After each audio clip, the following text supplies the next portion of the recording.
What do you look for in a book that's going to help you make a life-changing decision? That has been my question and my quest for the past couple months.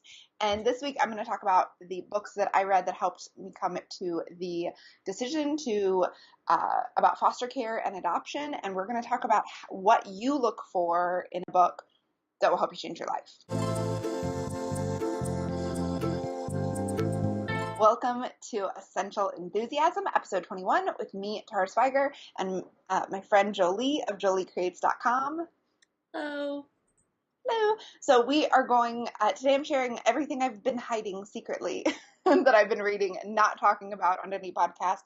And that's books that help me come to my decision and educate me on like the big decision me and my husband made about foster care and adoption.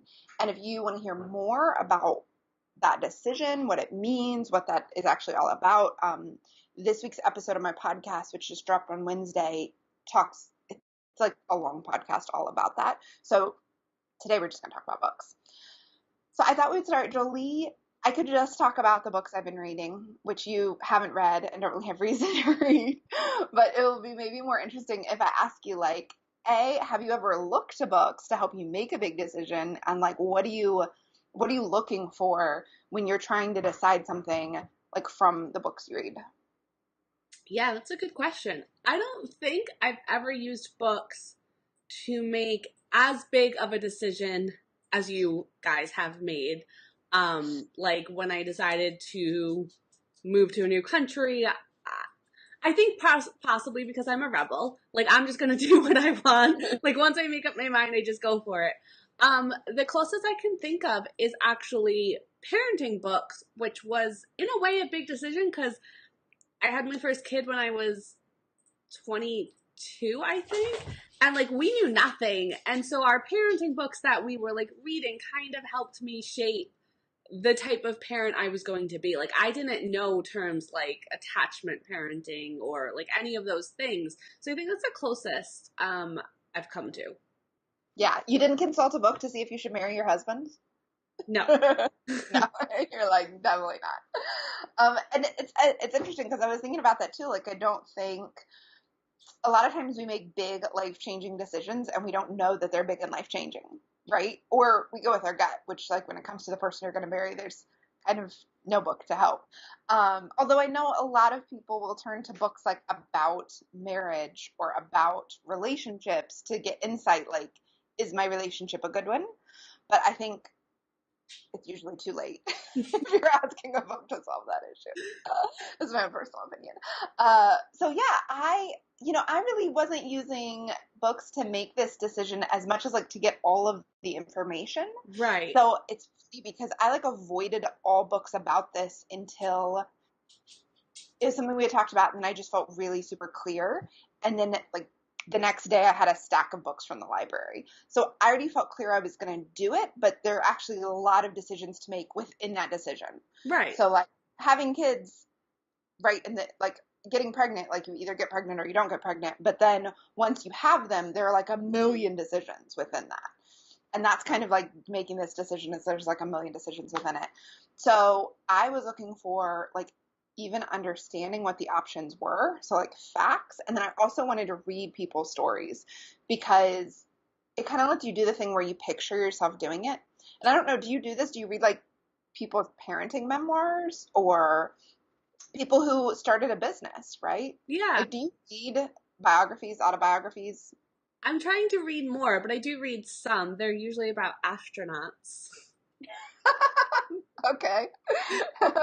Because is that a life course you're thinking about going down? Definitely. So that's like I wanted to read people's experiences because the stories you hear are always horror stories. Mm-hmm. So I kind of grouped like my favorite books into a couple groupings. So like there's memoir and then there's giving facts and then there's hopeful. It's like a matrix in my head. And then there's not hopeful. There's like, oh no, your life will be ruined. You're definitely for sure gonna die. And then there's like, yay, we have a family and we love each other and like we have a great life. So that is like the spectrum of hopeful to not hopeful. And then there's like super factful and super memoir. And one of the first books I read that I it's so funny because I got it from the library like 2 years ago when it was on the new bookshelf. It might have been 3 or 4 years ago when it was on the new bookshelf, and I took it home and I looked at it and then I didn't read it. Like I was kind of freaked out to read it. And it's Mm-hmm. Nia Vardalas's Instant Mom. Mm-hmm. So Nia Vardalas is the writer and star of My Big Fat Greek Wedding. Oh, right. So she's like been a comedian for a long time in LA and a writer, and now she's a producer and a writer of a bunch of stuff. I just heard a little baby cough. Yeah. That's so sweet. Um, so so she wrote about her journey through infertility, and then she went through the foster care system in California, which worked a little bit different, to actually do adoption. So no not adoptable foster care kids in her house. And it worked out. Like her first placement became her daughter pretty soon after that. And she got placed when she was like 3. And so she shares the first like half to 3/4 of the book is just like their decision making and their infertility and like what they went through. And she writes a very funny, it's a very little book. And then she actually talks about like life with her kid. And what's great about that as a memoir is in the back, there's actually lots of information. So she has like a little index or description, like an appendix with information about it. And so like that's a really great place to start because it's informative, but it's also like funny and engaging and like makes you feel good about it all. And I'm all about like the stories being hopeful. Yeah. No, that makes sense because now that I think about it, I remember that when I was pregnant, I did look for books about like pregnancy. Like this was before vlogs were a thing. So, Right. yeah, I remember looking through. There's like a little genre, especially in the UK, of like this slummy mummy, like women telling like their real stories about being a mom. And I did like reading a lot of stories about what was pregnancy like for them, what was childbirth like for them, what was like the living with a newborn who's like unpredictable like for them. So I can definitely see like how helpful it is to read stories of women you can relate to. Yeah, exactly. And even though Nia Vardalos is super famous, so not that relatable, like her struggles definitely were. And she writes so funny and like engaging that you're like, oh yeah, we'd be friends. So I loved that. And then the next book that was like super funny and hopeful is actually not about fostering at all. It's about the family does a lot of international adoption, and it's written by like a hilarious writer who's written in the New Yorker and GQ, and like she writes magazine articles. So her name is Melissa Fay Green, and the book is No Biking in the House Without a Helmet. And like, yeah, so her and her husband had like 4 natural born kids, and then I don't know, something happens. It's been a couple months since I read the book, and they decide to adopt from Ethiopia. And then that leads to their family being, or no, I guess first they adopt from Eastern Europe because there's a huge orphanage crisis in Eastern Europe of kids having like no connection and no, they're basically like 20 to 60 kids per one caretaker. Wow. And yeah, it's super sad. And but then that leads to her learning more about international adoption because she's like a journalist. So she starts, and I think that's how she actually gets into it to begin with. She's like, oh, I'm going to visit this orphanage just as a journalist. And of course, like she falls in love with a boy, and like they decide, and then like she just keeps adopting.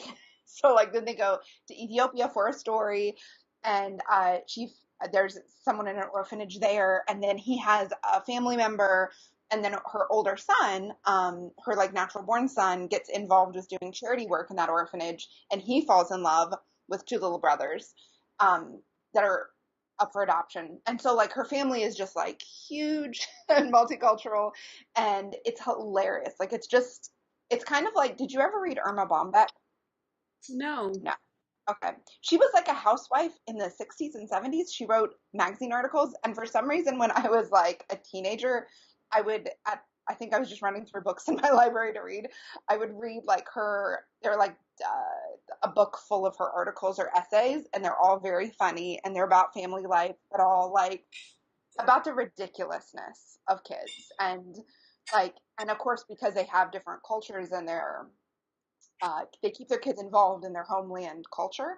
So they just have like all these funny stories of like being in these ridiculous situations. And that is the book that like, I feel like everybody who is feeling sketchy about adoption as a whole should read, because it's just like, what I told Jay after I finished it is like, what I liked is they kept their family culture intact. Yeah. So there's a lot of stress, there's a lot of unknown, there's a lot of things, and there's this, and I see this with like biological children as well. People like lose sight of how they want their home and their culture to be. Mm-hmm. You know what I mean? Like, Yep. and it gets like kind of away from them with all the chaos. And in this, they like very much firmly kept. And of course, when you're writing about it afterwards, it's a lot easier to remember all the funny stuff. Yeah. But it was like, I was like, yay, that's like a family that like wasn't torn apart by the chaos, which is like the story you hear a lot from people. So yeah, that, and then I was gonna, there were like a couple other that are super facty, but the best one is called You Can Adopt, which might be the book on my Goodreads that made you say like, so I saw the books on your Goodreads. Because this is the most blatant, like, about adoption. And it's just a super factful, like, it's kind of like what to expect when you're expecting. Right. And that it's just like, here's this step, here's this step, here's this step. Without being, sometimes you can expect as like over the top. Me and my friends have read through sections of it and we're like, oh my gosh, that's horrifying. Yeah. Why are they so scary? You Can Adopt is not scary at all. And it's got like little quotes from families like about their stories, but then it also just has like a lot of facts. So it covers the 3 ways to adopt, like how to make the decision, and then kind of like a chapter on each of the ways and how to make the decisions within that and what to expect and what to do. And I was like, it's just very straightforward. Like, no, it's just like facts, which I loved. And that's actually where like I think everybody should start with, is just like here are the very basics. Once you know the very basics, like you can make the decisions and talk to your local people or organizations. But like that's just like, here it is. Don't worry. You can do it. Right. Which is really, I think, what like we turn to books for when we need to make decisions in our life, right? We want to be told like it's going to be okay. Other people have done this. Yeah, definitely. Right? Like you with the pregnancy books was like, you can make it through this. Yeah. Yeah, you don't want to read books that are just like horror stories or like really negative. Like that's not what you need. Like when you've kind of already made your decision or like pregnant and like you're in it. Exactly. So that's my like my theory that I came to after doing all this reading is it helps if you ask yourself ahead of time, what am I looking for? Do I want the facts, or do I want like to read somebody's story and see that it will be okay, and then only let yourself read that stuff? Because I read some horrifying books. There's one in particular called The Children Money Can Buy, and it sounds like it's going to be about like buying children, but it's not. The woman works in a domestic infant. She is the owner of a domestic infant adoption agency, which basically pairs moms who want to give their children up for adoption with people who want to adopt babies. Mm-hmm. And it's a very expensive process. And she like kind of puts down every other way of doing adoption because it's corrupt, because it's got problems, because all these things. And like, it's like, well, but you own an agency, so I don't see how you can be. Oh, and she worked in the foster care system in the 70s, but like tons of laws have passed to really change it in all states since then. So I was like, you don't know what you're talking about. And she's just like, she has a whole chapter like what's it called? It's something like what's wrong with foster care. Like it's basically like some people cheat the system, some people are horrible, and some social workers are overworked. And you're like, but that's like true about everything. Yeah. Like, right? Like, what's wrong with biological moms? Well, some of them are horrible. Mm-hmm. Some doctors don't listen. Like, you could say this about anything. So that's like, I read it after I was fully like decided, and I just wondered if she had like more facts or more information, and is like very clearly had a point of view. Yeah. You know, so that's my thing. I always tell people, if you're gonna use books, and this actually comes up a lot in people's businesses, right? Like a lot of people will read blogs or books to figure out, are other people doing the thing I want to do? And I think it's interesting because you can use the fact that somebody has done what you want to do as a reason to do it, or in business, you can use it as an excuse not to do it. Oh, somebody's already done that. Yeah. Right. And like, I'm not like that person, so I couldn't do it as well as they've done it. This is what I hear a lot from makers and artists is like, well, I read this book and she did it, or I follow this blog, or I follow this Instagrammer, but she's like way better than me. Right. Yeah.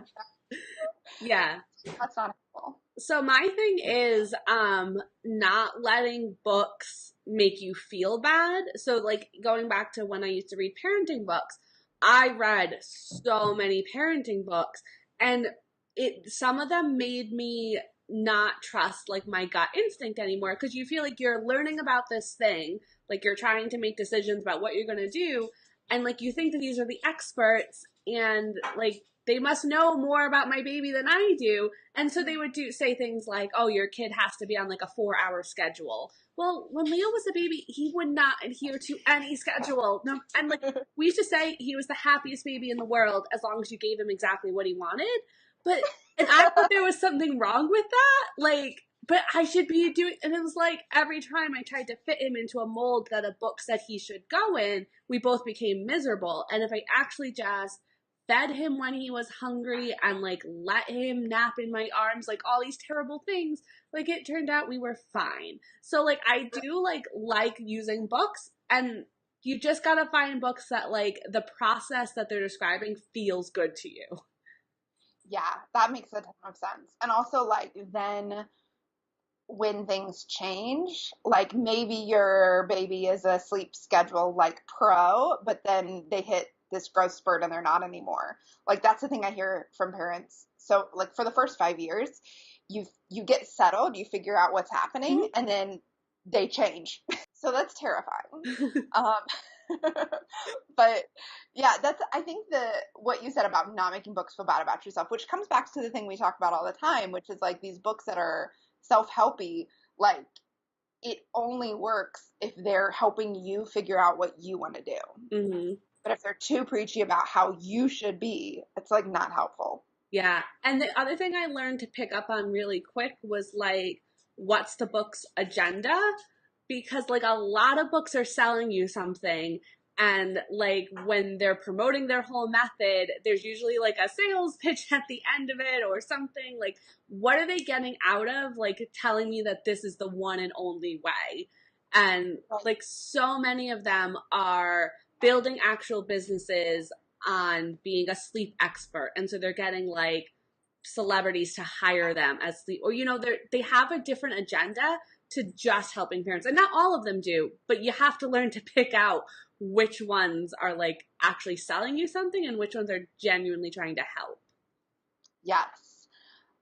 Yes. And that's like the lady with the agency who's like, well, this is the only good way. Right. Of course she's going to say that. She's selling you her business. Exactly. And like now, and the other thing, like I always keep in mind is that now that they've published a book, they like, that's their business card. Like my books are my business card. They are the best way for somebody, like the cheapest, quickest way for somebody to get to know me, which means that they'll hire me in the future, and they give you like a sense of legitimacy. I mean, even my self-published Hot Pink book.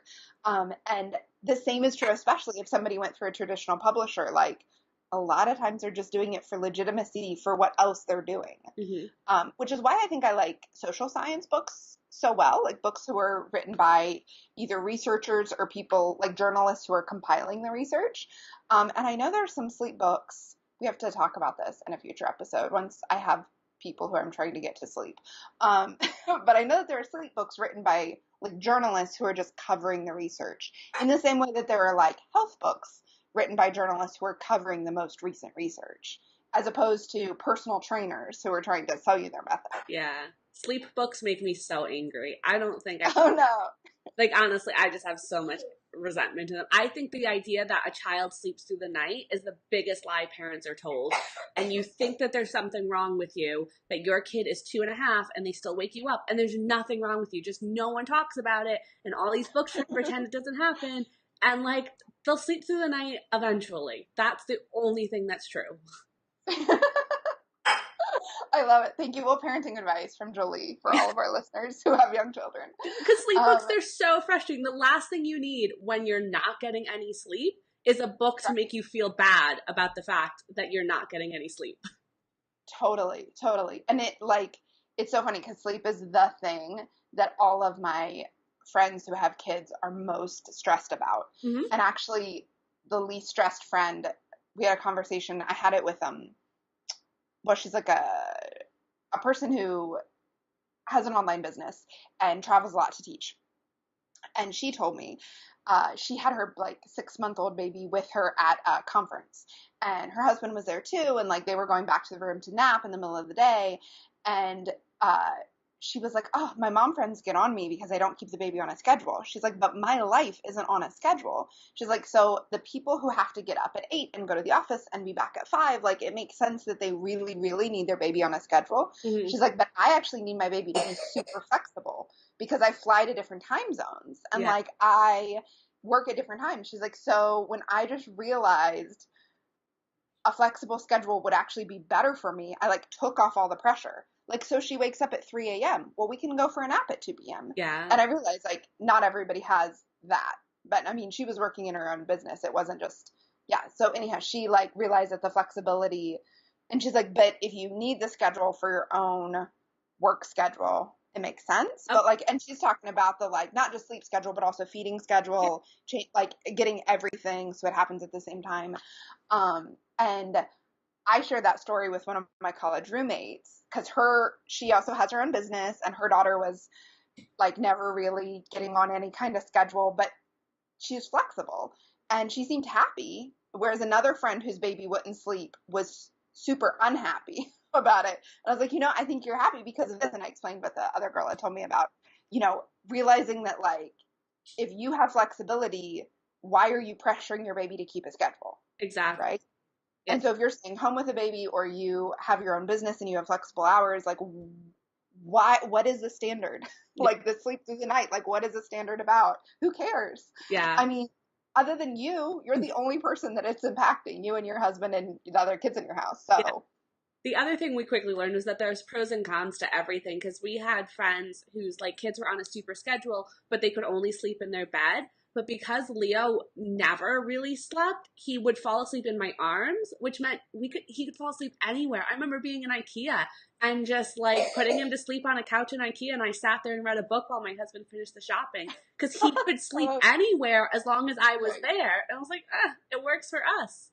Well, that's the thing about flexibility, right? It's like, yeah, the friends I have who have the super schedules, not only do they have to be in their own bed, but they have to eat dinner at a certain time because it has to be dinner and then bath time and then reading and then this and like, and so basically when I visit, it's like, well, from 6:30 on, like that's all off the table because if you even came in our door, it would throw everything off. Yeah. It's like, okay, and this is also just a season of life, right? So like, if that's the way you're managing the season of life, like that's fine too. Absolutely, no judgment. It's not gonna be forever. Yeah.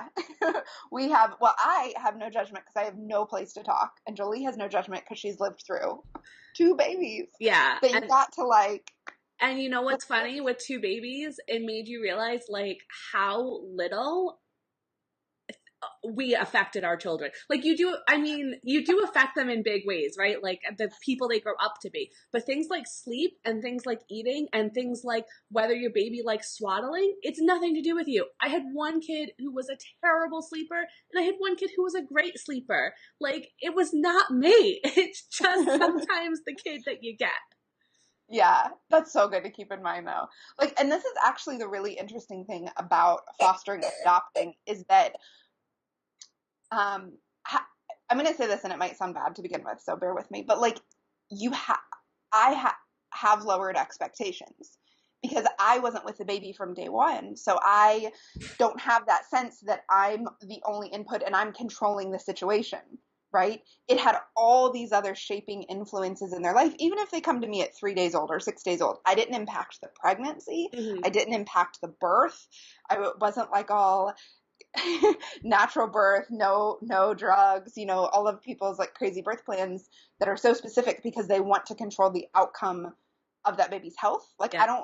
I can't breastfeed, which is a huge thing for your baby's ongoing health. So like all of those ways that I know that we tell ourselves we're controlling things because we truly care and we want to do the absolute best, they're actually just, I have no say over them.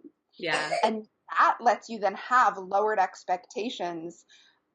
Because like one thing is that because the kids who come into foster care have gone through a trauma of being pulled from their family of origin, which is a trauma no matter how bad that family of origin was, which might be its own trauma, they're developmentally delayed, like simply because it takes them a while, if they stay with you forever, to form a connection and like get their feet under them and like kind of like feel safe in the world.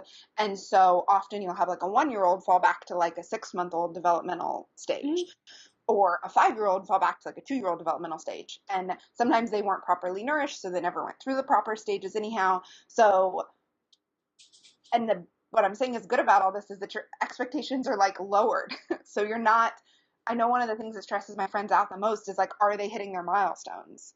Yeah. Right? Are they talking? Are they walking? Because And what like, you're really saying is, am I a good parent? Did I do the right things so that they met right, the milestones?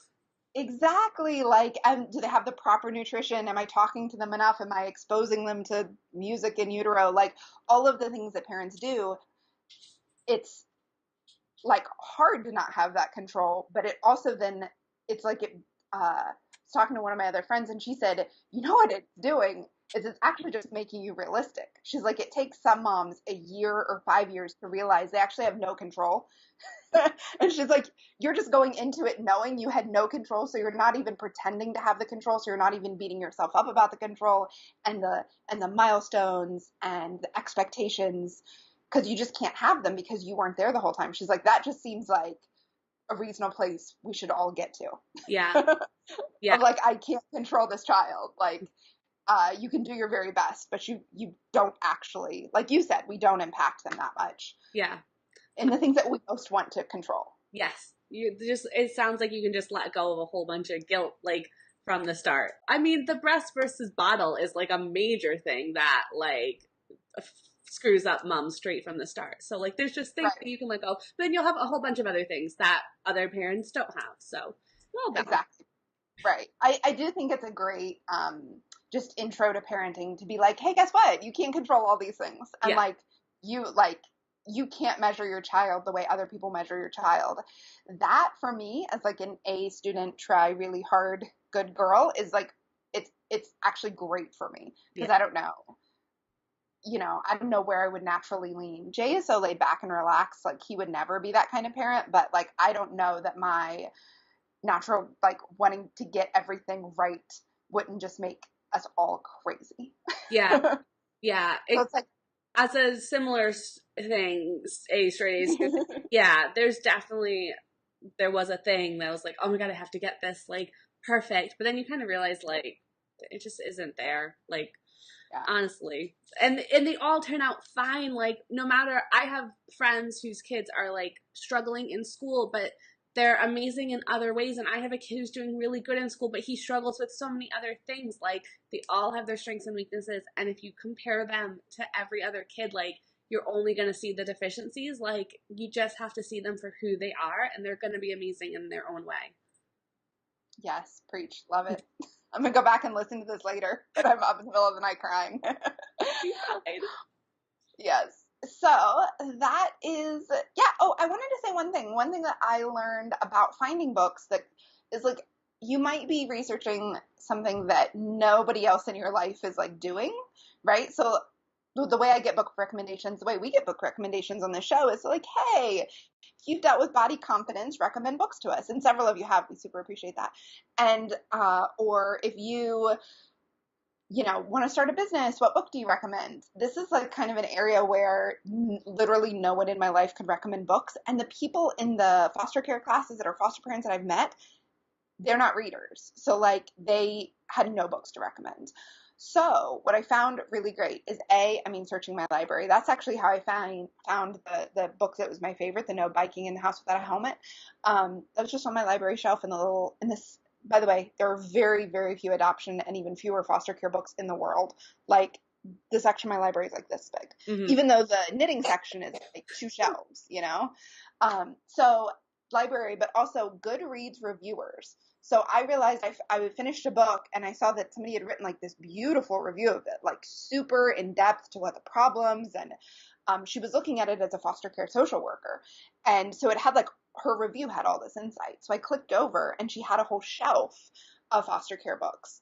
And that put a lot of the books on my shelf, because I could read her reviews. And if she didn't like a book, I was like, okay, I'm gonna take that book off my shelf. I don't need to read it. Yeah. Right? Like, if it was super negative or it was super like, there's also this thing that's like trauma porn, where it's like the story just goes, there's a lot of these actually on like Kindle ebooks, books that are just like, here is this sad girl's story, and talks about all the bad things that children went through. And that's a whole genre, which is just, I need to not read that. That is not my, I have no interest in that. And they're all like true stories, like the true, terrible, heartbreaking story of, and you're like, oh my gosh, I know. And so like a lot of the books actually look like they're going to be like our memoir, our family memoir. And instead they're like, no, horrible.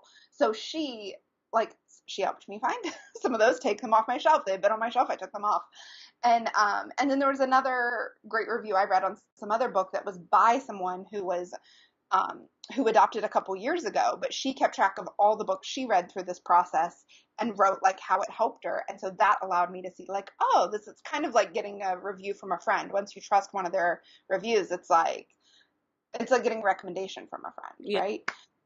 So I had never tried that before, really. I had never really paid attention to reviewers I like. What else did they read? And that might be obvious. A lot of people might do that, but I never had before. And I was like, this is a great resource. If you have a topic that nobody in your life can recommend books for, go to Goodreads. I love it. Yeah. So that's it for me. I wanted to say next week we're going to talk about June's book club pick, yep. which is, I've been saying it wrong. It's Mastering Your Mean Girl by Melissa Ambrosini. The subtitle is like something, your inner something, something.